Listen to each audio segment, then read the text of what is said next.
2024 हिंदुस्तान और पाकिस्तान से लेकर इंडोनेशिया तक एशिया इलेक्शन से भरपूर 2024 के लिए तैयार है। 1 बिलियन से ज्यादा लोग वोट डालेंगे, लेकिन जमहूरियत कुछ नस्लों पर सवालिया निशान लगा देती है। 26 दिसंबर 2023 एशिया पैसिफिक के पूरे खत्ते में 1 बिलियन से ज्यादा रजिस्टर्ड वोटर्स 2024 में होने वाले मुतअद्दिद इंतखाबात में हिस्सा लेंगे, जो आने वाले बरसों में खत्ते की इकनॉमिक एंड डिप्लोमेटिक स्पीड का फैसला करेंगे। हम इस वीडियो में 3 कंट्रीज के बारे में तफसीली बात करेंगे कि आया आने वाले वक्त में किस पार्टी की गवर्नमेंट बनेगी। नंबर 1 हिंदुस्तान, दुनिया की सबसे ज्यादा आबादी वाला मुल्क और सबसे बड़ी जमहूरियत में आम इंतखाबात अप्रैल और मई में कई हफ्तों पर मुहित होने वाले हैं। वज़ीर-ए-आज़म नरेंद्र मोदी और इनकी भारत जनता पार्टी बीजेपी मुसलसल तीसरी बार 5 साल इक़्तिदार की तलाश में है। 1400 मिलियन आबादी वाला साउथ एशियन कंट्री में हैरान कन तौर पर 950 मिलियन रजिस्टर्ड वोटर्स हैं। मोदी जो अब 73 साल के हैं, इनके दरमियान बड़े पैमाने पर मकबूल हैं, जबकि हज़ब इख्तिलाफात ने कर्षण हासिल करने के लिए जदोजहद की है। बीजेपी के खिलाफ एक मजबूत चैलेंज का मुकाबला करने की कोशिश में 2 दर्जन से ज्यादा हज़ब इख्तिलाफात की जमातें ने इंडिया के नाम से एक इत्तेहाद कायम किया, जो हिंदुस्तान कौमी तरक्याती शमूलियती इत्तेहाद के लिए मुख्तसर है।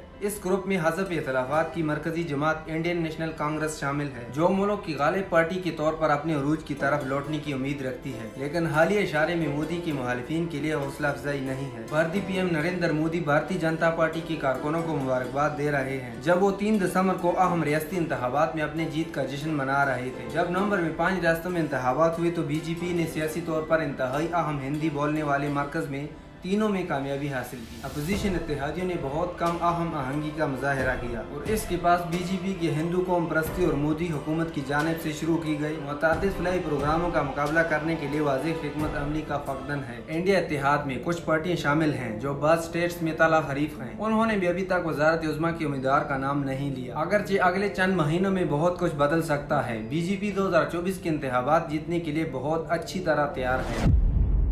नंबर 2 पाकिस्तान, 8 फरवरी 2024 पाकिस्तान में इस बार इंतखाबात सियासी अज़म इस्तेकाम के तवील दौर के रूज की निशानदेही करते हैं, जिसका आगाज उस वक्त हुआ जब क्रिकेट स्टार पॉपुलर वज़ीर-ए-आज़म इमरान खान को अप्रैल 2022 में अदम एतमाद के वोट से ओहदे से हटाया गया। तब से खान और इसकी पाकिस्तान तहरीक इंसाफ पीटीआई पार्टी ताकतवर मिलिट्री एस्टेब्लिशमेंट के साथ तसादम में बंद है, और जिस पार्टी को अब ये पसंद करती नजर आती है वो पाकिस्तान मुस्लिम लीग नून PMLN है। खान ने नई इंतखाबात के लिए कई महीनों तक दबाव डाला, लेकिन इनके जहन में ये बात मुमकिन नहीं है। 9 मई 2023 में शहरी बदमनी के बाद हुकूमत ने पीटीआई के खिलाफ क्रैकडाउन शुरू किया। पीटीआई के अरकान को हिरासत में लिया और खान खुद भी करप्शन के इल्जामात की वजह से अगस्त 2023 से जेल में हैं, जिनकी वो तरदीद करते हैं और इम्कान है कि मुल्क के इलेक्शन के दौरान जेल में ही रहेंगे। खान को नजरअंदाज करने के बाद तमाम नाजरीन एक और साबिक वज़ीर-ए-आज़म मुस्लिम लीग नून के रहनुमा नवाज शरीफ की मुमकिना वापसी पर हैं, जो अक्टूबर में 4 साल की जलावतनी के बाद वापस आए थे। पाकिस्तान के साबिक वज़ीर-ए-आज़म नवाज शरीफ मरकजी हामियों के लिए हाथ हिला रहे थे जब वो 12 दिसंबर को इस्लामाबाद में अदालत से निकल रहे थे। उन्हें जलावतनी में भेजने वाली सजाओं को खत्म कर दिया है, जिससे वो दोबारा ओहदे के लिए इलेक्शन लड़ने के काबिल हैं, लेकिन मुसलसल वसवसे हैं कि इंतखाबात में मजीद ताहीर हो सकती है। पाकिस्तान के इलेक्शन कमीशन ने पहले ही आइन और सुप्रीम कोर्ट के हुक्म की खिलाफ वर्जी की है।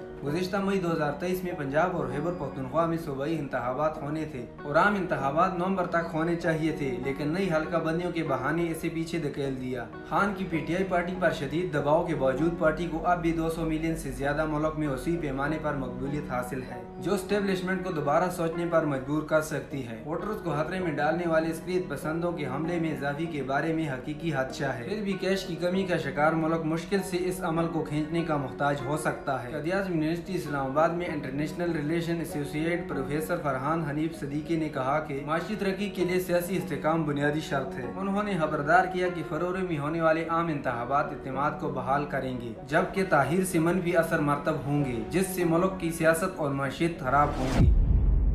नंबर 3 श्रीलंका, सितंबर 2024 में किसी वक्त 22 मिलियन मायूस कौम को अपना अगला सदर पार्लियामेंट मुंतखब करने का मौका मिलना चाहिए। श्रीलंका गुज़िश्ता साल खुद मुख्तार डिफॉल्ट में डूबने के बाद अब भी अपनी तारीख के बदतरीन माशी बहरान से बचने के लिए जदोजहद कर रहा है, लेकिन सदर रानिल विक्रमसिंघे की हुकूमत, जिन्होंने बड़े मुजाहरों के दरमियान इस्तीफा देने के बाद गोपाया राजा पाक्सी की जगह ली, इसने सितंबर से पहले होने वाले 2024 के इंतखाबात के लिए 10 बिलियन रुपए यानी $30 मिलियन मुख्तस की है। विक्रमसिंघा नुमाइंदा ने बाज़ाब्तिया तौर पर उम्मीदवारी का ऐलान नहीं किया, लेकिन बड़े पैमाने पर तवक्को की जाती है वो इस दौड़ में शामिल होंगे और ये दलील दी गई है कि उन्होंने मजीद शदीद माली बहरान को रोकने में अहम किरदार अदा किया है। अपोजिशन लीडर सजीद प्रेमा 2019 में राजा पाकसी से हारने के बाद सदारत के लिए एक और बोली लगाने के लिए तैयार हैं। कानून साजी की सतह पर तज्जिया कारों को एक मुतालिक पार्लियामेंट की तवक्को है जिसमें कोई एक जमात 225 नशस्तों वाले ईवान में सादा अक्सरियत के लिए दरकार 113 नशस्तें हासिल नहीं कर पाएगी। माशी बहरान के बाद से बहुत से वोटर मायूस नजर आते हैं और ये एक पेचीदा और मुसाबिकत सियासी माहौल का बायस बन सकते हैं। एक तज्जिया कार जिसने अपना नाम जाहिर न करने को तरजीह दी, लेकिन दिन के अख्तिताम पर हमें याद रखना चाहिए कि सियासत हमेशा गैर यकीनी होती है।